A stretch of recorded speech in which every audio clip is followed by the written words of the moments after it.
Hi welcome back to my channel. അപ്പോൾ ഞാൻ ഇന്ന് വന്നിരിക്കുന്നത് നല്ലൊരു മയണൈസിൻ്റെ റെസിപ്പി ആയിട്ടാണ് കേട്ടോ. പിന്നെ ഞാൻ എടുത്തു പറയേണ്ട കാര്യമില്ലല്ലോ, എല്ലാവർക്കും കുട്ടികൾക്കും മുതിർന്നവർക്കൊക്കെ ഒരേപോലെ ഇഷ്ടമുള്ളൊരു സംഭവമാണ്. അപ്പോൾ ഞങ്ങളിവിടെ പുറത്തുനിന്നൊക്കെ ഫുഡൊക്കെ വാങ്ങിക്കുമ്പോൾ മയണൈസ് ഉണ്ടാവുമല്ലോ. അപ്പോൾ ചിലപ്പോൾ മന്തിയൊക്കെ വാങ്ങിക്കുമ്പോൾ റൈസൊക്കെ കൂടുതലുണ്ടാവും. അപ്പോൾ പിറ്റേ ദിവസത്തേക്ക് ഞാൻ സെപ്പറേറ്റ് ഇതേപോലെ വീട്ടിലുണ്ടാക്കി എടുക്കുകയാണ് ചെയ്യുന്നത്. അതാവുമ്പോൾ നമുക്ക് ധൈര്യമായിട്ട് കഴിക്കുകയും ചെയ്യാം. അപ്പോൾ നമുക്ക് നേരെ റെസിപ്പിയിലേക്ക് പോകാം കേട്ടോ. ഫസ്റ്റ് ഞാൻ എടുത്തിരിക്കുന്ന 2 പുഴുങ്ങിയ മുട്ട എടുത്തിട്ടുണ്ട് കേട്ടോ. അതിൻ്റെ ഉള്ളിലെ മഞ്ഞക്കരു മാറ്റിയിട്ടുണ്ട്. നമുക്ക് വൈറ്റ് മാത്രം മതി. അപ്പോൾ അത് നേരെ മിക്സിയുടെ ജാറിലേക്ക് ഇട്ട് കൊടുത്തിട്ടുണ്ട്. അതിൻ്റെ കൂടെ 2 വെളുത്തുള്ളിയും കൂടി ചേർത്ത് കൊടുത്തിട്ടുണ്ട് കേട്ടോ. ഇനി ചേർക്കുന്നത് വിനാഗിരിയാണ്. അപ്പോൾ വിനാഗിരി 1 ടീസ്പൂൺ മാത്രം എടുത്തിട്ടുള്ളൂ കേട്ടോ. ഇനി അടുത്തത് ആവശ്യത്തിന് പഞ്ചസാര, ഒരു നേരിയൊരു മധുരം കിട്ടാനായിട്ട്. അതിനുശേഷം ആവശ്യത്തിന് ഉപ്പും കൂടി ചേർത്ത് കൊടുത്തിട്ടുണ്ട്. ഇനി ചേർക്കുന്നത് ആവശ്യത്തിന് വെള്ളമാണ് കേട്ടോ.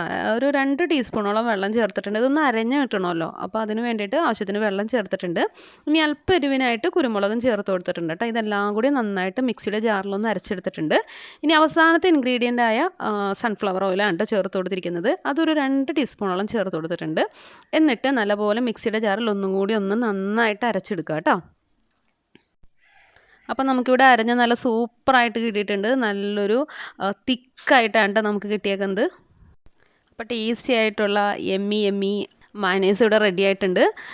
ഞാനിവിടെ പച്ചമുട്ടയും കൊണ്ട് ഉണ്ടാക്കാറുണ്ട് കേട്ടോ. പക്ഷേ ഹെൽത്ത് വൈസ് നോക്കുമ്പോൾ കുറച്ചും കൂടി ബെറ്റർ പുഴുങ്ങിയ മുട്ടയാണ്. അപ്പോൾ എല്ലാവരും ഒന്ന് ട്രൈ ചെയ്ത് നോക്കാം കേട്ടോ. Okay, thank you for watching.